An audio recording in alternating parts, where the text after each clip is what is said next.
shopping bags. They're not eco-friendly, but who knew they weren't eco-friendly? In India, where the cow is sacred, plastic bags are more than just an environmental mess. They're a holy health hazard. Sick cows. In India, it's pretty typical to see cattle. There are more than 200 million of them in the country roaming the streets to feed on the city's garbage. But in 2000, a police officer in the city of Lucknow noticed a strange phenomenon: skeletal cows with engorged bellies dropping dead in the street, sometimes as many as 100 a day. Other sick looking cows were seen staggering over the dumpsters, but then walking away instead of eating as usual. A few of these sick cows were corralled to the vet, where they were anesthetized and their stomachs surgically examined. Inside, the doctors found plastic bags, up to 60 pounds of them. Apparently, the cows had eaten the bags along with whatever food was tucked inside. The cow stomachs, they have four of them, were so full of plastic that the animals could no longer eat. The cows were starving to death as a result. What's more, India's animal husbandry department found that drinking milk from the sick cows could cause cancer and tuberculosis. Plastic boom. Plastic bags have only been in India since the mid 1980s, when the government authorized plastic production to help the nation compete in the global market. More than 50% of India's plastic is used for packaging, and nearly all of it is thrown away, which creates a major waste problem in a country that's otherwise known for its recycling efforts. No joke. In India, glass bottles are used over and over again and repaired if broken. Plastics mechanics make house calls to fix broken items with heat fusion, and anything broken or worn beyond repair is picked up by rag pickers, a low caste of people who scavenge and sell garbage for whatever they can get. There's the rubbish. In the trash selling game, plastic usually sells for 12 rupees a kilo, about 14 cents a pound, but plastic bags are so thin that even a bunch of them don't weigh enough to be worth much. Hence, plastic bag pollution. Although a few local governments tried to ban plastic bags in the late 1990s, it wasn't until 2000, with the lives of sacred cows suddenly at risk, that a national solution was sought. Thicker bags. Why ban the bags, asked the plastic industry, when we can just make them thicker? This way, rag pickers would take the bags, keeping them off the streets and out of the cows' bellies. Both the government, which was making a pretty penny selling things in plastic pouches, and the plastics industry agreed this was a win-win solution. A new rule was made. All plastic bags must be thicker than 20 microns, about 78th of a 100,000th of an inch. Unfortunately, the plastics industry also continued to make the thinner bags, which shopkeepers unwittingly continued to use. After all, who can tell the difference between 19 microns and 21 microns? Rumor had it that government officials equipped with special bag thickness testing instruments were stopping by stores to enforce the new rule, but for the most part, the situation didn't and hasn't changed. Still, hope hasn't been bagged entirely. The Polythene Agony campaign, launched in 2000, is dedicated to educating people about the dangers of plastic bags and how to dispose of them properly. As for the afflicted cows, India's animal husbandry department provides ruminant, ruminotomies, love that word, ruminotomies, or plastic bag ectomies, to restore them to health. Incredible bat facts. It isn't easy being a bat, thanks to Dracula. A few cases of rabies, their pointy teeth, and the fact that they hang. We have a doll sleeping over here. Let's not wake her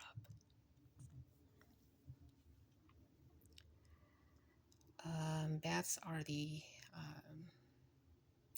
Let's get that part again. But as you'll. Okay, let's just start again. It isn't easy being a bat, thanks to Dracula. A few cases of rabies, their pointy teeth, and the fact that they hang upside down to sleep. Bats inspire fear in many people, but as you'll see, bats are amazing creatures that eat bugs and sometimes drink blood. Bats are the only mammals that can fly. and you thought it was the winged marmoset? Bats are exceptional in the air. Their wings are thin, giving them what is called, in flight terms, airfoil. The power bats have to push forward is called propulsion. A single brown bat can catch around 1,200 mosquito-sized insects in an hour. It's estimated that the 20 million Mexican free-tailed bats that live in Bracken Cave in Texas eat about 200 tons of insects every night. Vampire bats don't suck blood. They lap it up. Calm down. There are only 3 species of vampire bats in the whole world. If you are traveling in Central or South America, however, you might see a vampire bat bite a cow and then lick blood from the wound. No sucking involved. Bats don't have fat days. Fat days. The metabolism of a bat is enviable. They can digest bananas, mangoes, and berries in about 20 minutes. The average bat will probably outlive your dog. The average lifespans of bats vary depending on the species, but some types of brown cats can live to be 30 years old. Considering that many other small mammals live only 2 years or so, that's impressive. Bats wash behind their ears. Bats spend more time grooming themselves than even the most image-obsessed teenager. They clean themselves and each other meticulously by licking and scratching for hours. Bats use echolocation to get around in the dark. Bats are nocturnal mostly because it's easier to hunt bugs and stay out of the way of predators when it's dark, but bats don't see very well, so they have to rely on navigational methods other than sight. In order to get around, bats send out beeps and listen for variations in the echoes that bounce back at them. Bats do use their eyesight to see things in the daytime, but most bat business is conducted under the blanket of darkness for convenience. Fewer than 10 people in the last 50 years have contracted rabies from North American bats. Due to television and movies, bats are thought to be germ machines bringing disease and toxins to innocent victims. Not true. Bats avoid people. If you are bitten by a bat, go to the doctor, but don't start making funeral arrangements. You'll probably be fine. Bats make up a quarter of all mammals. Yup, you read that right. A quarter of all mammals are bats. There are more than 1,100 species of bats in the world. That's a lot of bats. More than 50% of the bat species in the United States are either in severe decline or listed as endangered. You don't know what you've got until it's gone. Industry, deforestation, pollution, and good old-fashioned killing have wiped out many bats and their habitats. For information on how to help keep bats around, contact your local conservation society. Cold night, curl up next to a bat. Inside those drafty caves they like so much, bats keep warm by folding their wings around themselves, trapping air against their bodies for instant insulation. An anticoagulant found in vampire bat saliva may soon be used to treat human cardiac patients.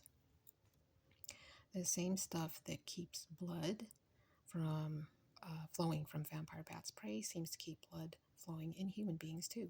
Scientists in several countries are trying to copy the enzymes found in vampire bat saliva to help treat heart conditions and stop the effects of strokes in humans. Presidential pets. Nearly all of the American presidents have had pets, but don't assume that all of these presidential pals were pooches. Early first pets. George Washington started the presidential cavalcade of critters. According to the Presidential Pets Museum in Williamsburg, Virginia, George and Martha had numerous hounds with names such as Tipsy and Sweet Lips, horses named Nelson and Blueskin, and a parrot. Thomas Jefferson kept 2 bear cubs that adventurers Lewis and Clark brought back from their journeys. The Marquis de Lafayette gave John Quincy Adams an alligator, and the Sultan of Oman gave Martin Van Buren 2 tiger cubs. James Buchanan was given a herd of elephants from the King of Siam. Hail to the chief zookeepers. Theodore Roosevelt and Calvin Coolidge had so many pets that they could have hosted Wild Kingdom. Roosevelt's menagerie included snakes, guinea pigs, bears, kangaroo rats, owls, a flying squirrel, a lion, a hyena, and a zebra. Coolidge matched him with various breeds of dogs and cats, raccoons, canaries, a, um, a bear, a donkey, a bobcat, a wallaby, lion cubs, and a pygmy hippo. Vote getters. Some pets are credited with helping turn political fortunes. When Franklin Roosevelt thundered that critics couldn't pick on his little dog, Fala, it reportedly helped him win the 1944 election. And even though he wasn't president at the time, Richard Nixon's checker speech is credited with saving his spot on the Eisenhower ticket. War horses, literally. Horses were critical on Civil War battlefields, and many sacrificed their lives for the cause. More than 1,000,000 horses and mules perished during the Civil War. Horses went through rigorous training to prepare for battle. In what were essentially equine boot camps, they were taught simple commands as well as strategies for protecting their riders under fire. Acting as a shield, a trained horse could drop to the ground to protect its rider from gunfire and provide cover from where the soldier could return shots. However, this also put horses directly in the line of fire. Horse heroes.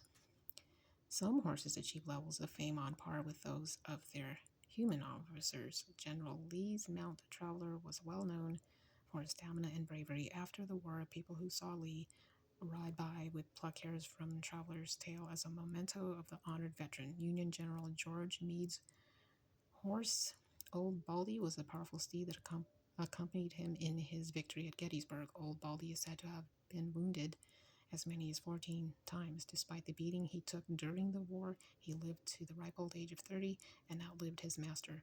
Today, his mounted head is on display at the Civil War and Underground Railroad Museum of Philadelphia. Equine value. The Union Army bought horses in bulk, but in the Confederacy, many soldiers had to bring their own steeds, for which they were paid 40 cents per day. At the end of the war, Lee asked Grant to allow defeated soldiers to keep their horses in order to help plant crops at home. Grant didn't hesitate to agree. Freaky animal facts. The female boomslang, a type of African tree snake, looks so much like a tree branch that birds, its main prey, will land right on it. The koala, which is not actually a bear but a primitive marsupial that has existed in its present form for more than 1,000,000 years, gets almost all the liquid it needs from licking dew off tree leaves. The emperor penguin of the Antarctic has equality of the sexes down pat. The female lays the egg, but the male has a brood pouch, a roll of skin and feathers between his legs that drops over the egg. He must then protect the egg and keep it still for 2 months until it hatches and the female returns to feed the chick. When the male snowy owl wishes to arouse the female, he dances while swinging a dead lemming from his beak. Roadrunners take a no-holds-barred approach to killing rattlesnakes. They jab the snakes with their sharp bills, shake them, body slam them, and then administer a final peck in the head before devouring the prey head first. The laziest mammals are armadillos, sloths, and opossums. They spend 80% of their lives sleeping or dozing. Vultures sometimes eat so much they can't take off in flight. The oldest bird on record was Cocky, a cockatoo who died in the London Zoo at the age of 82. Every year, approximately 3,000 birds collide with U.S. Air Force planes, causing an estimated $60 million in damages. Nine banded armadillos have identical quadruplets every time they give birth.